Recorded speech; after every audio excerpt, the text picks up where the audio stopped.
തന്നെ പിന്തുണച്ചവർക്ക് നന്ദി എന്ന് നടൻ ദിലീപ്. മഞ്ജു വാര്യരാണ് തനിക്കെതിരെ ഗൂഢാലോചന പരാമർശം ആദ്യം നടത്തിയത്.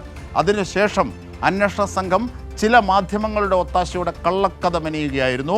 ഉന്നത ഉദ്യോഗസ്ഥരുടെ നേതൃത്വത്തിൽ ചില പോലീസ് ക്രിമിനലുകളാണ് തനിക്കെതിരെ ഗൂഢാലോചന നടത്തിയെന്നും ദിലീപ് ആരോപിച്ചു. ദിലീപിന്റെ വാക്കുകൾ. സർവശക്തനായ ദൈവത്തിന് ആദ്യം തന്നെ നന്ദി പറയണു. സത്യം ജയിച്ചു. ഞാനൊന്ന് സംസാരിച്ചോട്ടെ. ഈ കേസിലെ ക്രിമിനൽ ഗൂഢാലോചന ഉണ്ട്. ആ ക്രിമിനൽ ഗൂഢാലോചന അന്വേഷിക്കണമെന്ന് മഞ്ജു പറഞ്ഞിടത്തുനിന്നാണ് എനിക്കെതിരെയുള്ള ആരംഭിച്ചത്. അതിന് അന്നത്തെ ഉയർന്ന ഒരു മേലുദ്യോഗസ്ഥയും അവര് തെരഞ്ഞെടുത്ത ഒരു സംഘം ക്രിമിനൽ പോലീസുകാരും ചേർന്ന് ആണ് ഉണ്ടാക്കിയത്.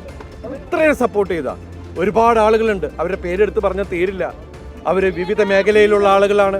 അവരോടെല്ലാം നിമിഷത്തിൽ ഞാൻ ആത്മാർത്ഥമായിട്ടുള്ള നന്ദി പറയുകയാണ്.